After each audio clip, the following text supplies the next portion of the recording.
Hello everyone and welcome to So Many Games So Little Time, a podcast where Evangelos and I talk about board games. And today we're going to talk about Evacuation, one of those games that I don't own, but Evangelos owns. I always seem to introduce you to new games, don't I? Yes, and it's games you like. It's really good because I don't have a lot of games at home and I need new games. Oh no, wait a minute. Anyway, but don't you notice? Oh yeah, maybe we shouldn't say the spoilers if you like the game or not. Yeah, okay, we'll save it for later. But all right, let me give some information about what Evacuation actually is. It's not a Kickstarter game; it's just a regular release, right? Mm-hmm. Yeah. So it's a game by Vladimir Suchy. You might know him from games such as Underwater City, Shipyard, Pulsar, 2849, Woodcraft, Last Will, etc., etc., etc. There's a ton of them.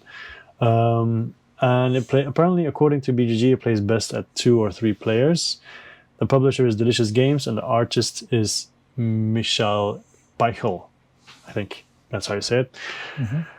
Okay, so basically, I was going to read the whole BGG stuff about what the game is like, but I think it's just too much. So basically, it's very simple. The planet where we are now is dying, and we have to go to a new planet. So basically, you have to dismantle your engine and then rebuild it on the fly in the new one by transporting goods and other stuff in ships that you have to buy, but also build buildings and get stadiums to keep people happy and all that kind of stuff, right?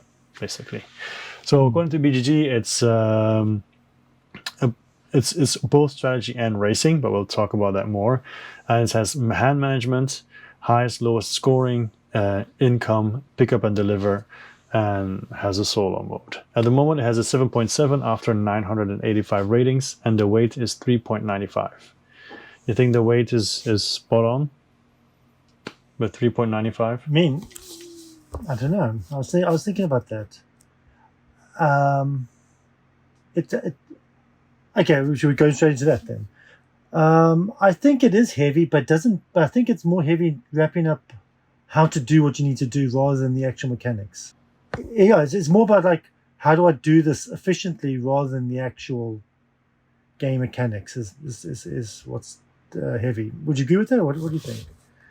It's more getting the flow, getting into how the rhythm of how the game works. Yes, because that first game that we played, so also we played it once with 3, right? And then you played it with also 3?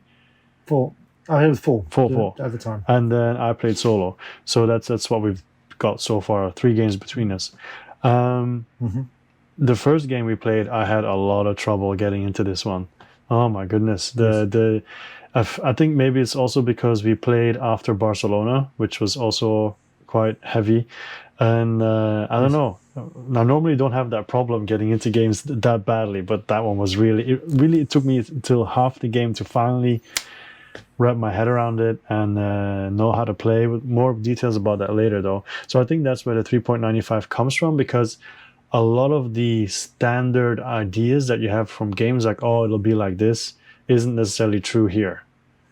Like, okay, for your actions, you need to pay energy, but then you need to see where your satellites are, which is, if you've seen pictures of the game, it's like the swirly thing that goes from one planet to the other one.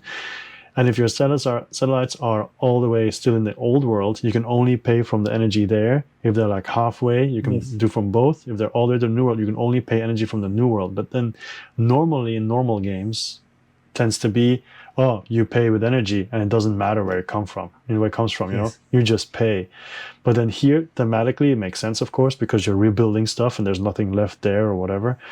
But yeah, for me, it took a while to get into it. The heaviness is to balance the two things. Mm-hmm. Yeah. And it's more about we'll talk about it later, but I think that's the main thing. And the fact that you were still able to finish quite strongly shows that the first half, even though you didn't get it, the mechanics weren't that difficult. You were still able to do it. Yeah. You were still playing the game, but you weren't playing as efficiently as you would have liked. Mm-hmm. Yeah. And also the game automatically pushes you forward anyway. Like it's not you cannot get stuck on the old world because you do move your satellites every round and you do move forward and you do open up new spots or limit yourself in certain ways. So yeah, and of course I see the other people at the table play. So I can see, oh yeah, you did this and this and this. Okay, I should have probably done that too. Or because I remember in the first round you have buildings that you can build, right? And you build them in a new world. But I think one of the first things that I did was immediately get 2 buildings, which in retrospect is a really bad move because you don't have anything yet in the new world. And when you have those buildings, depending on which world you build on, you need to use those resources. So I had resources to build the buildings, but only in the old world where they don't go. You're supposed to go in the new world. So first you have to transport those things there. So basically I held those cards in my hand for like 2.5 rounds before I finally used them. So it was like a wasted turn in the first round, you know. So all that kind of stuff, you of course you learn it from seeing other people doing it and by playing it, of course. But yeah, especially the fact like if you want to build anything, the world where you take your resources from, that's where it ends up. That is something, and I think that's both a good thing and a bad thing. It's good because it's something new, right? And it's a cool mechanic. But for me in the beginning, it was bad because it's just difficult to wrap my head around it for some reason. I don't know. So yeah, that's how I feel about it. Yeah, as I said, I think it's repeating myself. I think it's the balance. It's very similar to on Mars, where you have these 2 phases that interlink, and each one on its own is not necessarily difficult, but just finding a way to balance the 2. And I think that's what makes the game so interesting. I think on Mars it was also gives it a complication. I think on Mars it was easier to understand because it was so different from the 2 areas, and also your workers get stuck, so you can't just forget to or whatever. It that was really really obvious. In here it was a bit. Yeah, I don't know. I think in the end, I really like the mechanic, but it took a while for me to get into it.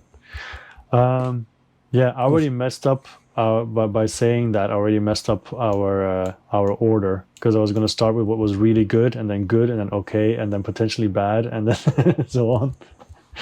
So, okay, what do you think is the best thing about this game? What do you think makes this game shine?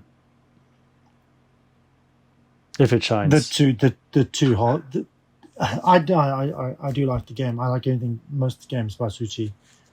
For me, I think it's the balancing of the 2 that makes. Again, as I said, it's the 2 engines. It's the dismantling of the one engine and building up the second engine at the same time, and trying to almost like this right half of the brain, left half of the brain, thinking at the same time, like. Thinking ahead, it's like I don't know. It's just the interaction between the 2 goals. I think that's really cool. I like it. It's like a puzzle. It's working this puzzle out, and I think that's quite exciting. And it's so dependent on the cards that you have in your hand as well. Like what you have to do, but then the cards decide so much of what you should do first or second, and you do have the basic actions, but you never really want to use those basic actions because the cards are so good. But the problem with the cards is that they kind of force you to do something that's maybe not optimal. Yes, because they're so good, so much better than the basic action. Just to explain a bit to the people, in the phases of the game, you have the action phase where you play all your cards, and then on the cards there's numbers, and on the actions there's numbers, and at the end when you pass you add up all the numbers, and that is how much you move your satellites. You can separate that number between the satellites, and you have to use the full amount. You can't just say I'll only move 5 if you have 7. You have to use the full amount. And the reason why that's important is because you want to move your satellites farther, because it'll allow you to open up more stuff on the new world. And also, you lose your oceans initially, but if your satellites get far enough, you get the oceans back, so you get more production on the other side. So you do want to push them forward. But the problem with those cards is that the best cards have like 0 or 1 on them. So you can do a really cool move, but your satellites But you're are not not gonna going move to your move. Yeah. So you either have Yes. to make sure you stay alive long enough, not alive, but you have enough energy long enough, because when you do actions, the first two are free, but the third one is 1 energy, the fourth one is 2, and then everything after that is 3. And so you need to have enough energy to keep going. So one of the players that we played with in the beginning, Miguel, he would then basically burn cards on certain actions to increase the number just to get as Yes. far as possible after he did all the zero moves, to explain it that way. But yeah, that's why I wrote down with really good the decision crunch, because you have to choose between all those good cards and also make sure your satellites move, which was a Yes. bit troublesome at times for me. But also Yeah. those end of round bonuses also tempt Yeah. you to have low numbers as well. Yeah, you have the Yeah. bonus. So basically, when you have your number, let's say you have there's a card at the top of the board, which is basically the transition bonus, I guess you could call it. I don't know the Yes. exact actual name, but it'll have a lower number and a higher, like for example 7 and 12. And then I read in the rule book, and I didn't know that, but when you do the points version, you have to do the generous one, the generous bonus, which means Yes. from 1 to 7 you get the top, and then 8 to 12 you get the bottom, and higher you get nothing. But if you play the race game or whatever, you have to have exactly that number, Exactly about, yeah. which to me is crazy. Like, why would anyone ever try to?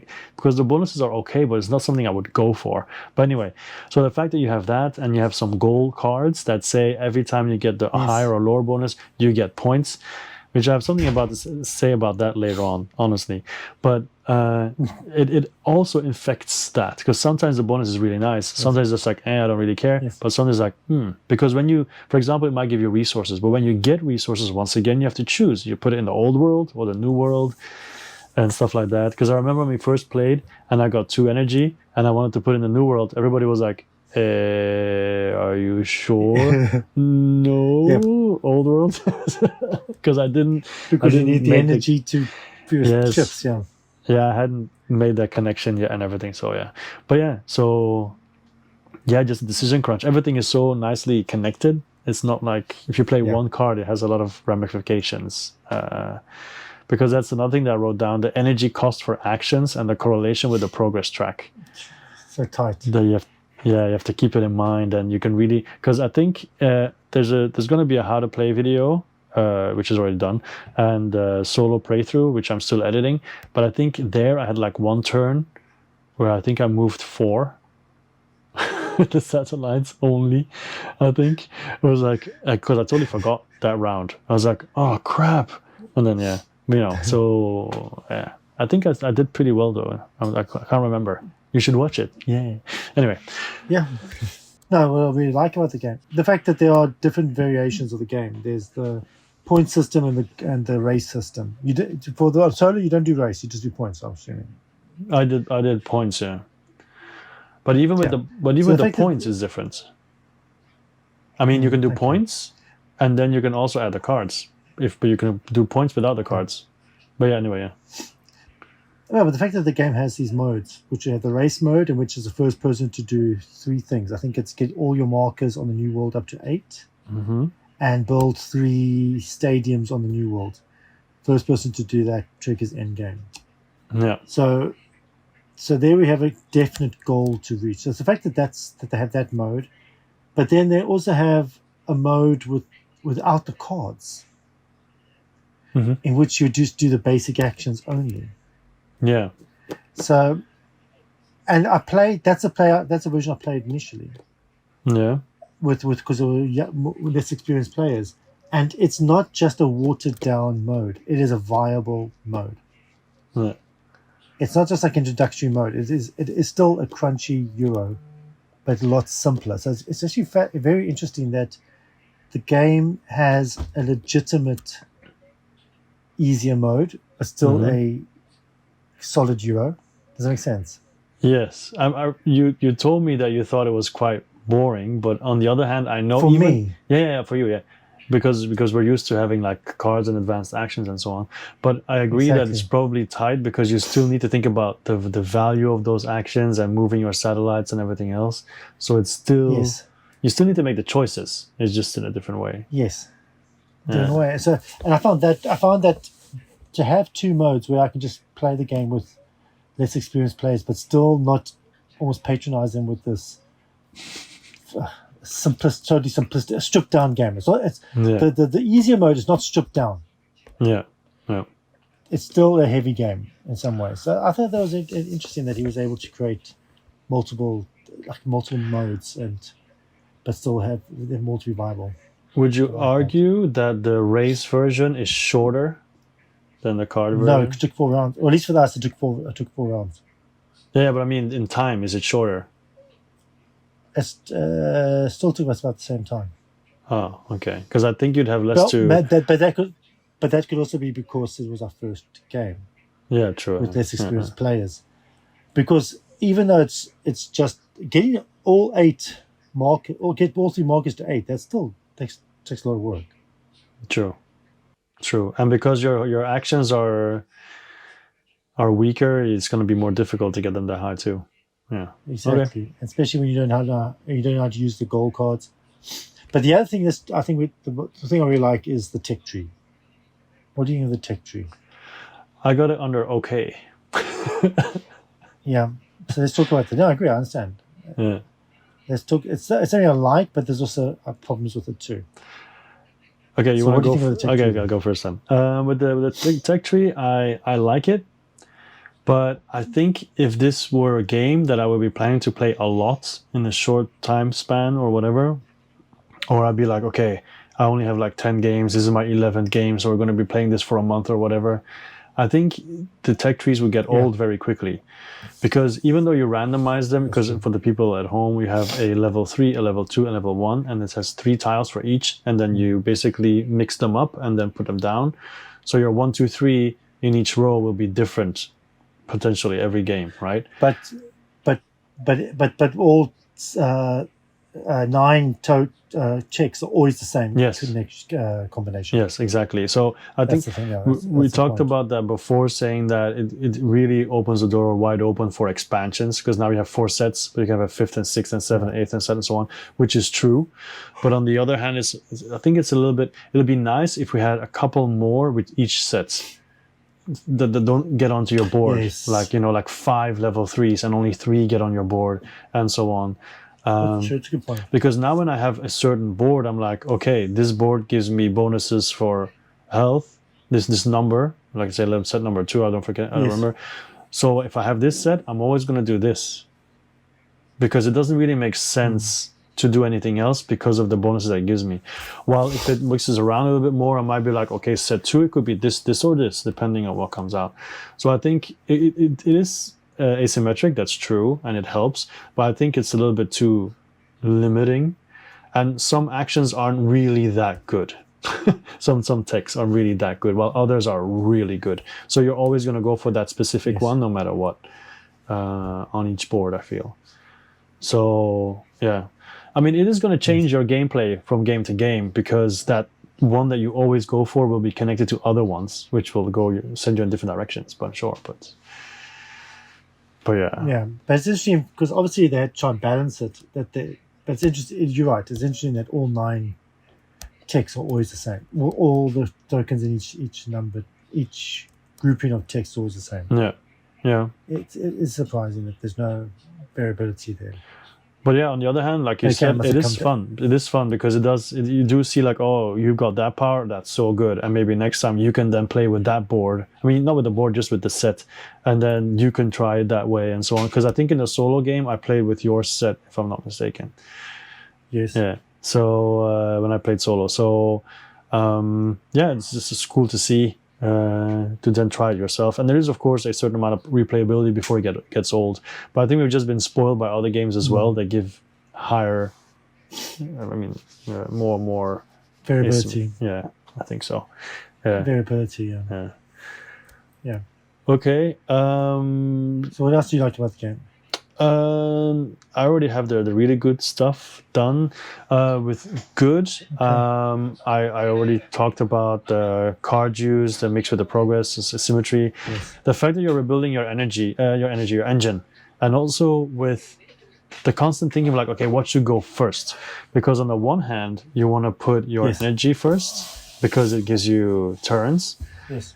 But then in the New World, you also want to have production of steel because steel allows you to colonize, to put your settlers down. To build.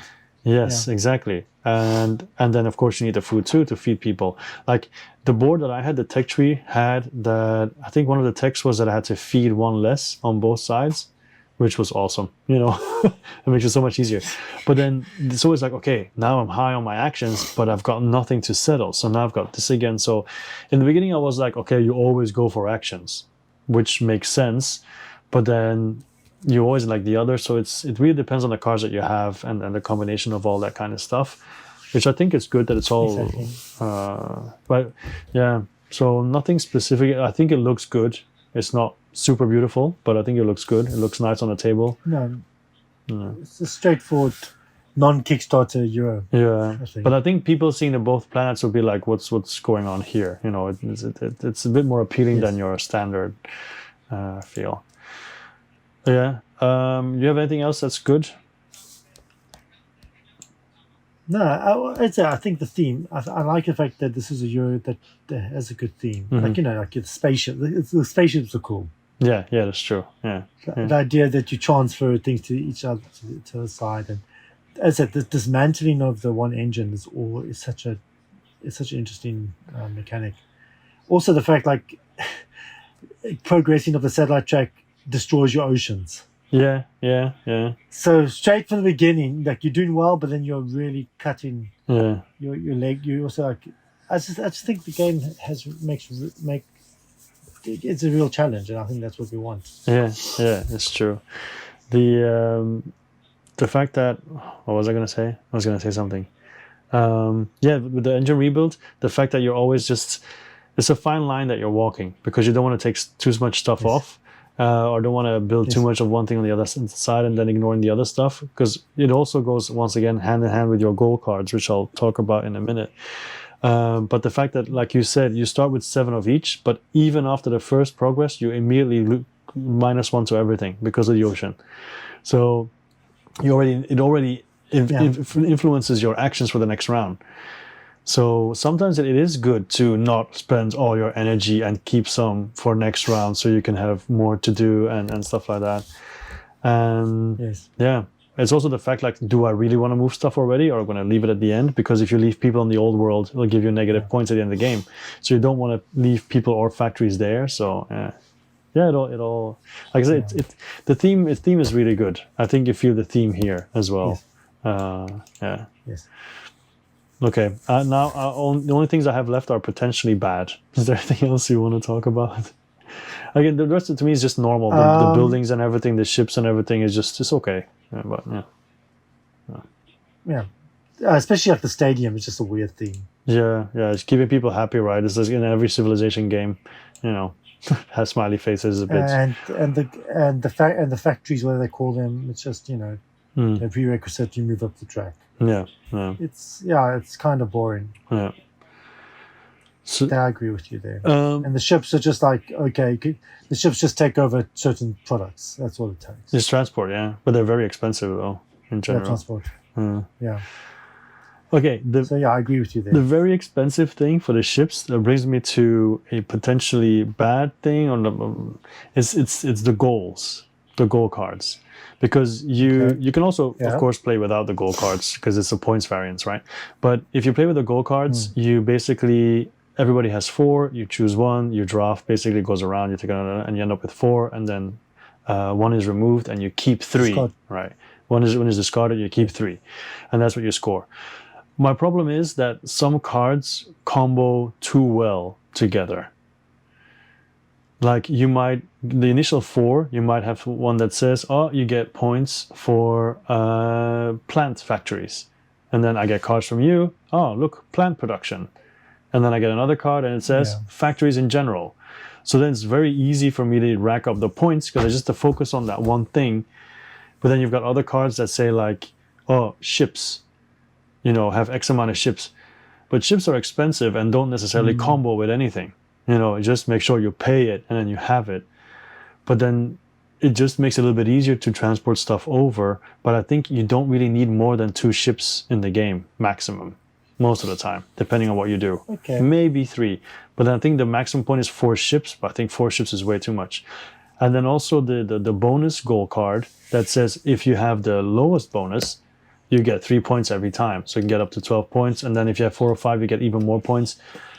But then if you always get the lowest, you hardly move. So then you're probably never going to settle in the forests or never going to settle in the oceans unless you activate it on your board. So while it's good to get that bonus because those bonuses are pretty strong most of the time, the weaker bonus, it also handicaps you. Because I had it in my first game and I was like, yeah, I made the bonus again. But then I saw the other guy, Miguel, jump forward like crazy. And I was like, yeah, but I can't really do that because otherwise I'm not getting those points. Okay, I can ignore my goal card, but then I just should have never chosen it. Like now I'm never going to choose that again. I don't want to be hampered by needing to get that goal while the other stuff is just build things, you know, which you do anyway. Yeah. So, like I said, some cards combo way better with each other than others, and it's a draft, you know. Of course, it's also a luck fest, and you a little bit like that way. But yeah, so that was a little bit. I mean, if you then show your cards at the end of the game, you can be like, "Oh, look, all 3 of mine worked very nicely together," you know, and other people might be like, "Oh, mine don't." I wonder if because there's so little interaction. That's one complaint I actually have the game. There's no interaction. Yeah. Really. Yeah. Only locations. I wonder if you could just do only locations, but then maybe some goals do that. Like have an open draft. Yeah, then you need. Because that's the only reason. Yeah. Because there's the only way the combos can come is if we don't know, you know, what's out there. Yeah, that's true. That's the only I can think of. Yeah. Yeah, then you can say, okay, I don't want Joe to have that one because he already has plant factories. So you can hate draft. So you can hate draft. So an open draft is you could hate draft, at least. Yeah, something like that. Yeah. We've only played 3 times technically, so it hasn't happened yet. But I see the potential of someone saying, "Oh, at the end of the game, okay, goal scoring. Oh, all mine are like plant based, and then mine is like ships, bonus, and steel factories, which is wildly different." And you know, so that might cause some problems. And normally a draft fixes that. You know, I realize that. But then again, you don't see all the cards, so whatever. So you can get lucky at least the first 2, but again, who knows what exactly. And then what you said, not enough interaction. I also wrote that down. You can't really stop anyone because you don't influence them at all. Not at all. Yeah.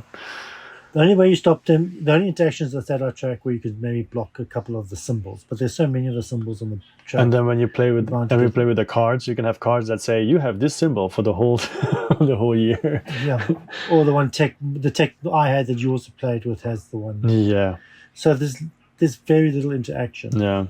And even the locations on the planets, there's so many of them. Or you can say, oh, okay, you've got the triple bonus. Okay, fine. But there's still a lot of other stuff as well that you can do. So, yeah. See, I don't know how to be with 4 players, but maybe it's a little tight with 4. I don't know. I think if it also depends on what your strategy is, right? If you are trying to colonize as quickly as possible, and I guess the interaction also has to come from the buildings because they have to be in a diagonal line or whatever. And then you might, you care more about the location. It might be like, oh no, you went there and I needed to go there. Now I can't build my building. Yeah. See, now the other thing is, okay, maybe, especially if you don't play with the cards, I wonder if the game can be solved. So you always do the same moves. Because it's not random. Yeah. Really. Yeah. There's no randomness in the game except the cards and the technology. So and the technology, in the order the technology comes out and which one you get. Yeah. But I wonder if, because I don't know, maybe just because it's only played one game with the cards, because I played the other game without them. I didn't see a lot of. I didn't feel like I never couldn't do what I wanted to do on a turn, even with the cards. Well, I did have that with the solo. With the solo, the playthrough I filmed, I had it several times. I was like, I need to settle. I don't have any settle cards. And then you could argue, okay, you can just use the basic settle action, which is true, but it's also much more limiting because you want to have the combination. So you can always do what you want. That's true. but I think definitely in the card mode, you really want to not use the basic actions because it's your cards tend to be better. But yeah, several times I like, okay, I really need to buy a ship. None of these ships are coming out, and the ship cards the ship cards especially are important because they often give you bonuses. Like, okay, -1 energy or -1 steel if you buy it and stuff like that. So you want to have those cards. Yes. Okay, I get that. And not the basic But move. I was wondering if I play the game enough. Mm-hmm. Like I'll know. Okay, on the first turn I got to get this far in my satellites. On the first turn I'll take this factory out. Second turn I'll take this factory. I got to have this done by this on the new world by this turn. I wonder if it can be solved. Does it make sense? I can follow the same. I can sort of follow the same procedure every round. Yeah, there's definitely a lot of planning to be made because on the satellite track, because on the satellite track you have the ones that give you the resource that might not be very special, but if you know you want to go to specific spots, you want to make sure you get those icons and also the technology locations, because I think there's 3 spots that give you technology, and technology in the beginning. The first technology is easy to get, but then the second and third, you need to do 2 technology actions to move forward. So if you get those free ones, those are pretty huge. It's pretty, especially getting both at the same time. Yes, if you can get both at the same time. So then you know, okay, I really need to focus on my cards. I need to make sure I have the right amount of to end my turn on, so I get everything. But then you need to make sure you also have the stadium, so you're still first player, so nobody can block you. So it is very involved. But then the fact that you know all these things, then your opponents need to know all these things too, because if they don't, then you already have a very big advantage. That's true. So if I were to play with... So back on mine, I'm wondering, can you work out the best way of playing the game? That every round you follow this procedure. I do this my first turn, I do this my second turn, I do this my third turn. Well, make sure I'm here by the end of round 1. That would be the baseline, but then the game would be slightly different for every board because you get different bonuses with every board.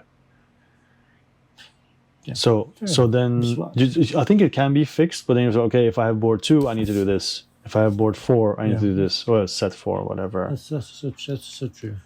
And that will be less so if you have a couple more strategies or whatever, text, to throw in there. So it's not, so maybe that crazy one doesn't necessarily come out, but then it might be not balanced with the other ones who do have that crazy power. So to give an example to people, one of the crazy powers is you only need to research once for every technology. Well, normally level 1s are once, and 2 and 3 you need to do twice. That's one of the powers. Another power is when your ship goes to the new world, it automatically comes back immediately. So that's also really good. But I read in the rule book, you still have to pay the energy. Oh, do you? Yeah, so it doesn't come back for free. So I didn't know that. That doesn't make it that good. Who had that power? Did you have the power? I had it, but I never activated it.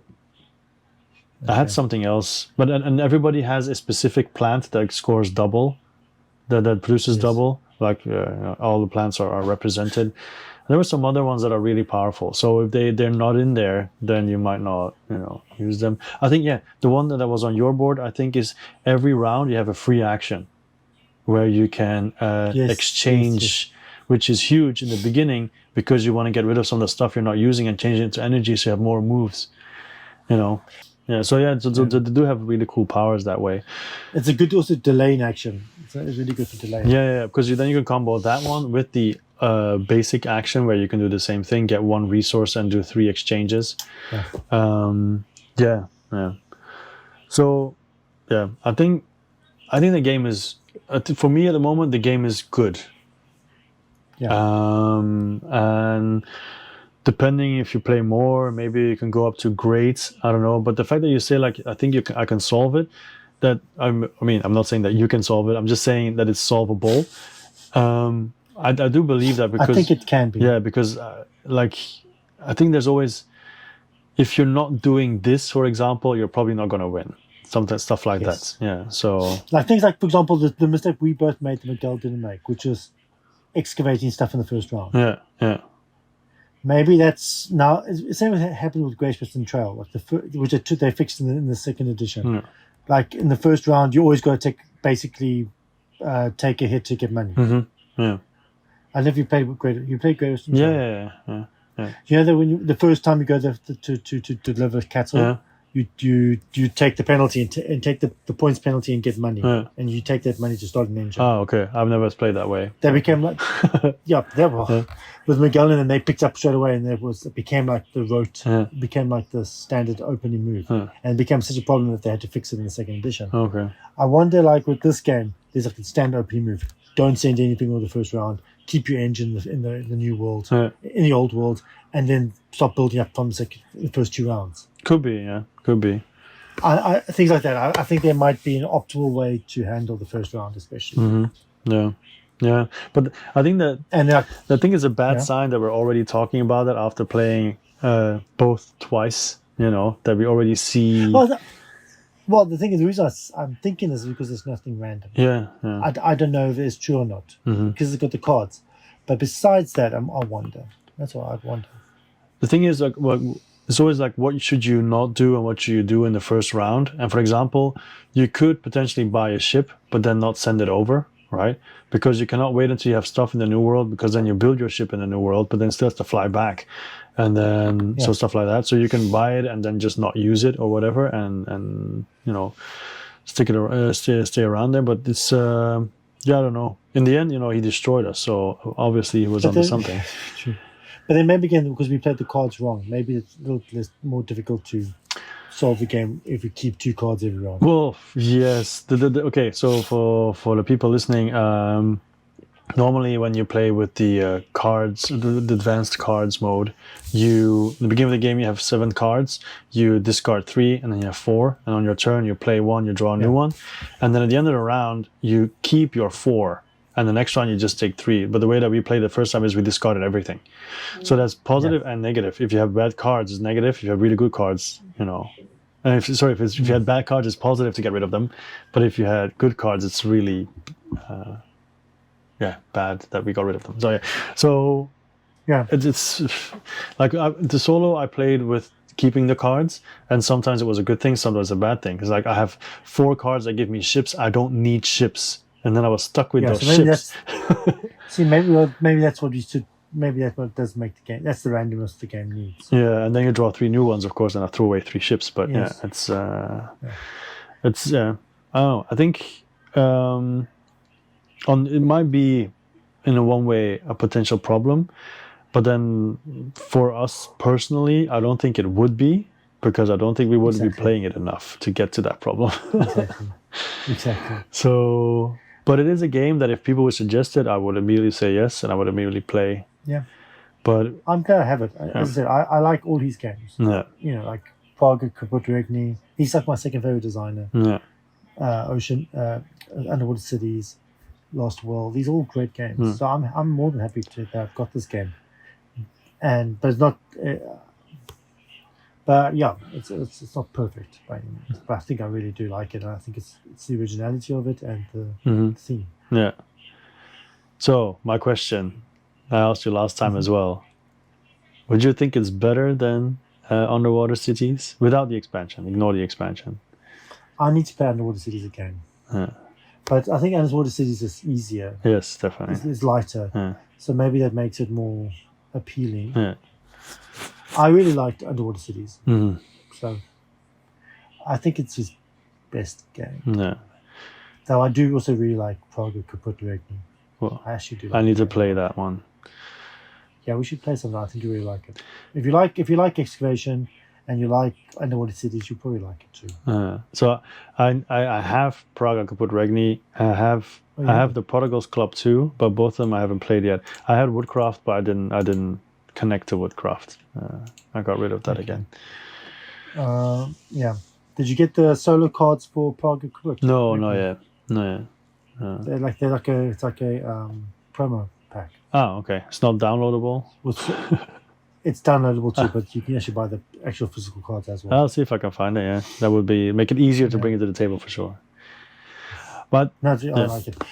I think we can conclude that Evacuation is. I think it's a good game, and I think it's worth trying at least, and I think it's worth a purchase as well. I went to Amazon to check it, but it was like 550 or 60 Hong Kong dollars. which was like, I think I don't need it right now. I have too much already. Does Power have it? Potentially, I'd have to check. On Amazon, it was quite expensive, but it is a good game. Okay. I think it's, like we said already, it's very original. There's this, you cannot say, "Oh, I'm gonna get rid of this because I have a game like this in my collection already," because I don't know a lot of games that let you rebuild an engine on the fly.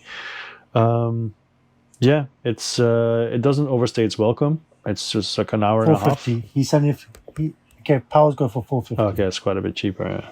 So it doesn't overstay its welcome because I think solo was an hour and a half, and yeah, and I think and then of course, I should say something about the solo probably. I haven't said anything about the solo yet. So when you play with the solo, you play with a deck that just basically takes things away most of the time. It has just a little deck, and then you flip it over, and it have an icon to say which action it does, and then on the other card, the back of the other card, it'll have a number.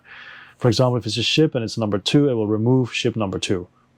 From the put on the bottom of the deck.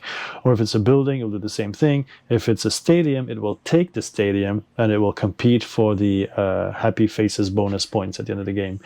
And also, if it has more happy faces than you, it will become first player and potentially block spots on the track. And then also has a settle mechanic, which it will just block spaces as well. And it's funny because during the regular game, it's a 2-player game because it's only the AI. But then when you do the progress with the satellites, and the turn order, it becomes a 3-player game because there's a third scenario in there. So you have the original one. You look at their happy faces. Let's say they have 5. The third civilization always has 2.5 less. So they'll have 2.5 happy faces.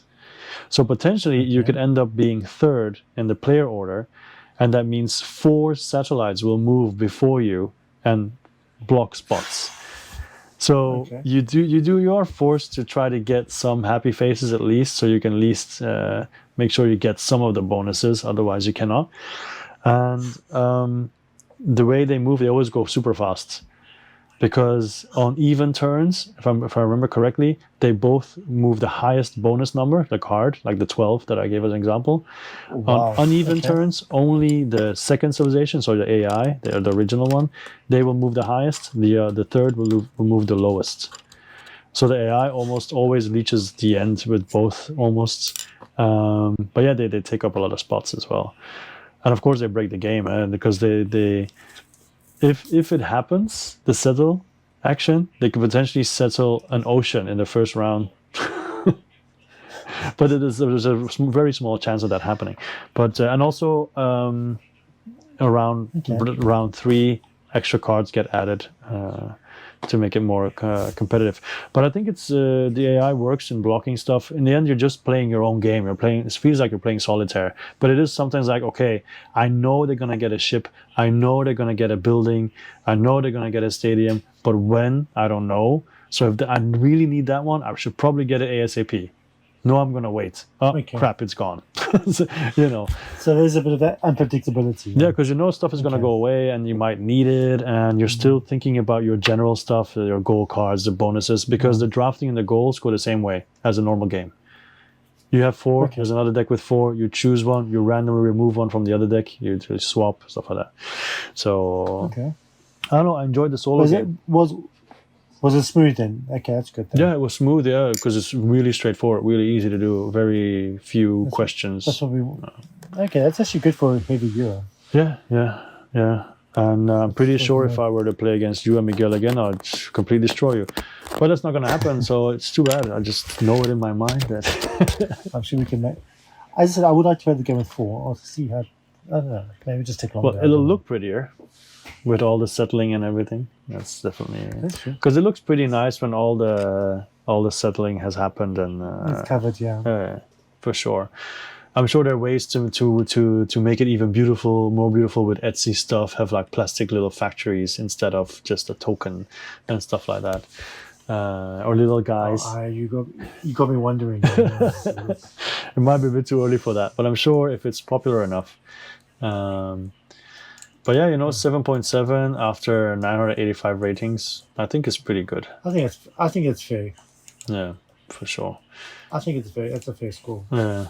I'm just gonna check if what Underwater Cities gets 8.1. So Yeah, that makes sense to me. but a game like can you check what Pulsar gets? Pulsar Pulsar, I really like that too, but such a table hog. 7.7. 28 for 10.7. That's Same. I think it's about equal to that. They're about the same. Yeah, No. I think that's fair. I really like Pulsar as well. Oh, I really like that Yes. dice mechanic that they had there. Yeah, it's pretty cool. It was a really clever game, but I think it's about the same. Yeah. The Pulsar's easier. Yeah. I'm just checking some other games, but in general, it's always at least a 7. His games, at least a 7. Yeah, I think it's. 'cause these But games except are League of really- 6, but that's his first game. That's 6.8. Whatever league. Yeah, and I've recently managed to get hold of a copy of Shipwright in the second edition. I'm looking forward to playing that one. Yeah, that gets good Same scores too. 7.7 as well. Yeah. Okay. Woodcraft 7.7. That's all. Prague correct? 7.9. Yeah. Okay. So according to BGG, that's his second best. Okay, I can see that. Okay. Yeah, I think that's it. I mean, for the people listening, check out BGG, and check out some pictures and everything to get a feel of it. You can watch the How to Play on the channel, which will be there shortly. And if you listen to this really late, it'll been there for months. Solo playthrough will be on there as well. I'm still editing that one at the moment. But yeah, it's a cool game, and I'm gonna give it back to Evangelos. And then the question becomes if I'm gonna end up adding it to my own collection. It might, because at least I know I like it. Yeah, and I think most of these mid to heavy Euro games I usually buy. Whenever you get to play, you usually do like it. So. Yeah, that's true. Yeah, we should turn the tables. I should take one of my games to yours, and then you have to buy it. It's the other way around. But, That's with good taste, man. Yeah. Well, yeah, of course, yeah. But that automatically means that I have good taste too. So, yeah. Because I end up buying them too. So, okay. I still got Nova Roma. Yes, you do. Yes, I'm sure you're going to rub that in my face for a long time. I think soon-ish we'll do our top 2023 games.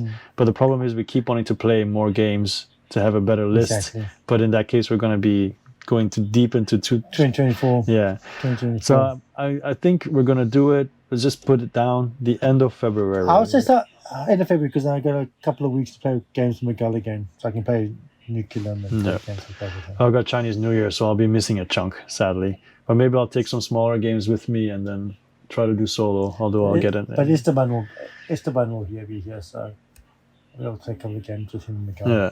Catch up. Yeah. Maybe record some. We'll see. Yeah. Let's see. All right. Cool. Thank you very much for Cheers, thank you. joining once again and for giving me the game. I said giving, not lending. Of course. And and I'll get it back to you as soon as possible. Yeah, I trust you. All right, everybody. Thank you very much for listening. We'll see you next time. And it's just so many games all the time. Bye. Bye.